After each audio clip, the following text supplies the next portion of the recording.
Hello! అందరికీ నమస్కారం. నేను మీ కుమారి. ఈరోజైతే ఇంకొక వ్లాగ్‌తో మీ ముందుకైతే వచ్చేసాను. ఈరోజు మన వాకిట్లో ముగ్గు ఇలా వేశానండి. మీ అందరికీ నచ్చింది అనుకుంటున్నాను. అదేంటో తెలీదు కానీ పొద్దున్నే ఎవరి వాకిలి ముందైన ముగ్గు చూస్తే చాలా ప్రశాంతంగా అనిపిస్తుంది. ఇంకా బయట ముగ్గు వేసేసుకొని కిచెన్‌లోకైతే అడుగు పెట్టాను. ఏంటి ఎప్పుడూ ఖాళీగా ఉండే సింక్ ఈరోజు ఫుల్‌గా ఉందని చూస్తున్నారా? ప్రతిరోజు ఒకేలాగా చేయాలంటే కుదరదు కదా! అప్పుడప్పుడు ఇలా జరుగుతూ ఉంటుంది. ఇవి నిన్నటి రాత్రి పాత్రలు. ఎందుకో తెలీదు ఈ మధ్యన కిచెన్‌లోకి అడుగు పెట్టాలంటేనే భయమేస్తుంది. అంత వేడిగా ఉంది. ఇంకా నైటు సర్లే ఏముంది పొద్దున్నే క్లీన్ చేసుకుందామని వదిలేశాను. ప్రస్తుతానికి పొద్దున్నే లేచి స్టవ్ మాత్రం శుభ్రం చేసుకొని టీ అయితే పెట్టేసుకున్నాను. టీ తాగిన తర్వాత ఆ పాత్రలన్నీ కడిగేయాలి. మామూలుగా అయితే రాత్రే శుభ్రంగా కడిగేసి పెట్టుకుంటాను. అప్పుడప్పుడు ఇలా జరుగుతూ ఉంటుంది. ఈ వేడిలో ఈ వేడి టీ తాగుదామా? పొద్దున్నే 7 గంటలకే డోర్ తీస్తే ఎండ లోపలికి వచ్చేస్తుంది. వేడి చాలా ఎక్కువగా ఉంది. అయినా కూడా మనం టీ తాగడం ఆపం. టీ తాగాల్సిందే. మనం చేయాల్సిన పని మనం చేయాల్సిందే కదా! టీ తాగేసి యుద్ధానికి సిద్ధం. ఇదిగోనండి చిటికెలో పాత్రలన్నీ మొత్తం శుభ్రంగా కడిగేసి పెట్టేశాను. చూసారా? ఏదైనా అనుకుంటే చెయ్యాలి అనుకుంటే చేసేస్తాను. లేదు ఈ పని ఇంకా చేయకూడదు అంటే అలాగే వదిలేస్తూ ఉంటాను. ఈ పాత్రలను కడగడం ఒక ఎత్తు అయితే వీటిని ఎక్కడికక్కడ సర్ది పెట్టడం మహా కష్టం. నాకైతే కడిగిన వెంటనే ఎక్కడ పాత్రలు అక్కడ పెట్టేసుకోవాలి. మొత్తం అయితే తీసి పక్కన పెట్టేసుకున్నాను.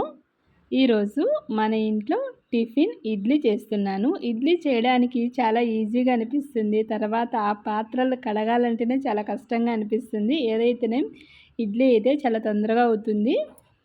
ఇడ్లీ పాత్రలో ఇడ్లీ అయితే పెట్టేశానండి. ఇంకొక వైపు చట్నీ కూడా చేసేసాను. అదేంటో తెలియదు కానీ ఈ వంటగదిలో ఒక్కొక్క రోజు పని చేస్తూ ఉంటే అలాగే ఉండిపోతుంది. ఒక్కొక్క రోజు చాలా తొందరగా అవుతుంది. మీకు కూడా ఇలాగే జరుగుతుందా?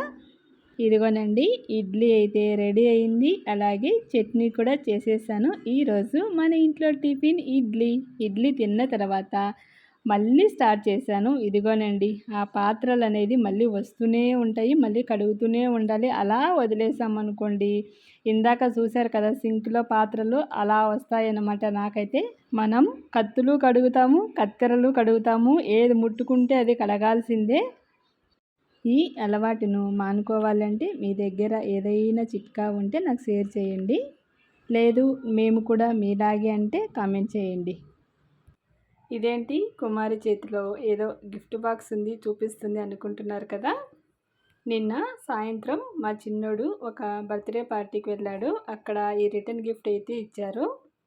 ఈ గిఫ్ట్ అయితే నాకు చాలా బాగా నచ్చింది. అందుకోసమే మీకు షేర్ చేస్తున్నాను. చూడండి లోపల ఏముందో చూపిస్తాను.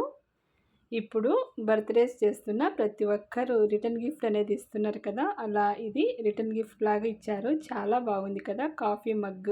ఈ మగ్గు క్వాలిటీ చాలా బాగుంది. చూస్తుంటేనే చాలా మంచిగా అనిపించింది నాకు డిజైన్. నాకైతే చాలా బాగా నచ్చింది. మీకు కూడా నచ్చింది అనుకుంటున్నాను. ఈ కప్పు నిండుగా కాఫీ వేసుకొని తాగాలి. ఎలా ఉంటుందో చూడాలి. నెక్స్ట్ వీడియోలో షేర్ చేస్తాను. ఇంకా మధ్యాహ్నానికి టమాటో చట్నీ చేశాను. అలాగే కొన్ని వడియాలుంటే అవి కూడా వేయించి పెట్టాను.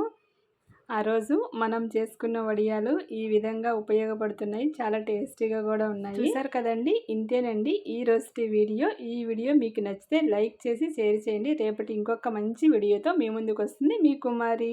Thank you.